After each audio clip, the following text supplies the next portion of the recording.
வளைச்சு போட்டவளே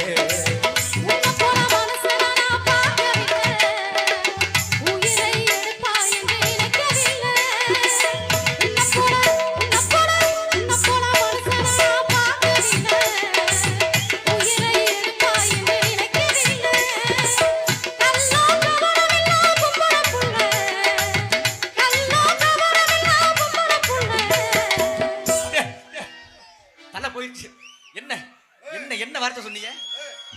என்ன என்ன ஆமா இத பிடிக்கும் போது என்ன வார்த்தை சொன்னீங்க? கள்ளம் கபடம் இல்லாத பொம்பளை புள்ளனே. ஆயுதத்தெல்லாம் எடுத்துட்டு போயிட்டாங்க தலைவா. ஆமா இந்த வார்த்தையை நீங்க சொல்லலாமா? ஏன் சொல்லக்கூடாது? இந்த எடுத்து ஆயுதத்தை எடுத்து சொரிக்கிற மாட்டேன். ஆமா இல்ல இல்ல இதை மட்டும் சொல்லிடுவான். இதை மட்டும் சொல்லிட்டு நம்ம அடுத்து ரெடி ஆயிட்டாரு, கொஞ்சம் ரெடி ஆயிட்டாரு. இந்த வார்த்தையை நீங்க சொல்லலாமா? ஏன் சொல்லக்கூடாது? கள்ளம் கபடம் இல்லாத பொம்பளை புள்ளைன்னு உங்க வர்க்கமே சொல்லக்கூடாது. ஏன்னா உங்களால நாங்க அவ்வளவு பேர் பாதிக்கப்பட்டு போயிருக்கிறோம். சரி உங்க பாதிப்பை கொட்டுங்க. சொல்லிடவா? இந்த சொல்றேன் கேளுங்க. பொம்பளைங்க பேச்ச நம்பி போட்டிகளாகி போய் இங்க புலம்புறது ஆம்பளைங்க நாங்கதான். அங்கே போய் புழுகும் மூடையெல்லாம் பெண்கள் நீங்கதான். எங்களை காதலிக்கிறோம்னு சொல்றீங்க, உங்களை மட்டும்தான் இந்த நெஞ்சுக்குள்ள வச்சிருக்கிறோம், வேற யாருக்குமே இடம் இல்லம்பிய. திண்டுக்கல்ல போயிட்டு ஒரு 15 பூட்டை வாங்கியாந்து இதுல போட்டு உங்களை அப்படியே அப்படி பூட்டி எப்படி நெஞ்சுக்குள்ள முடிஞ்சிருக்கு அப்படிம்பிய. அப்படி அப்ப பட்டாம்பூச்சி மாதிரி தெரியுற எங்களுடைய மனச, இந்த மல்லிகை பூவா இருக்கிற எங்களுடைய மனச அங்கே சிங்கப்பூர் மாப்பிள்ளைய நல்லா செல்வாக்கான மாப்பிள்ளைய சிங்காரமாய் கண்டவுடன் டாட்டா காட்டி போவதெல்லாம் பெண்கள் நீங்கதான். அப்புறம் டாஸ்மார்க்கில் குடியிருப்போம் நாங்கதான்.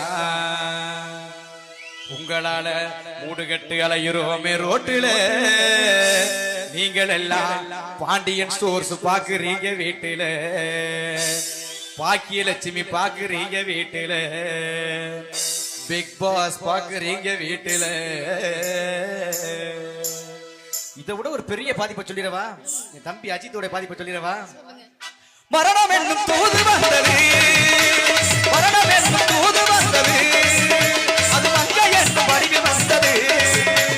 சொர்க்கமாக நான் நினைத்தது இன்று நரகமாக மாறிவிட்டது. யாருக்காக யாருக்காக இந்த மாளிகை வசந்த மாளிகை, காதல் ஓவியம் களைந்த மாளிகை.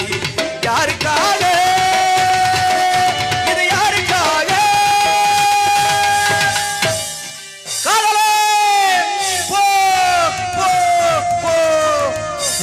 சனியனே சாதனை மலரை தானே நான் பறித்தது, முழு மலரின் மீது ஏன் விழுந்தது, பெண்கள் காட்டும் அன்பு என்பது ஆய வைத்தது. யாருக்காக யாருக்காக யாருக்காக எழுதுங்கள் என் கல்லறையில் இவன் இரக்கமில்லாதவன் என்று, பாடுங்கள் என் கல்லறையில் இவன் ஒரு பைத்தியக்காரன் என்று. அவளை பாதிக்காதீங்க.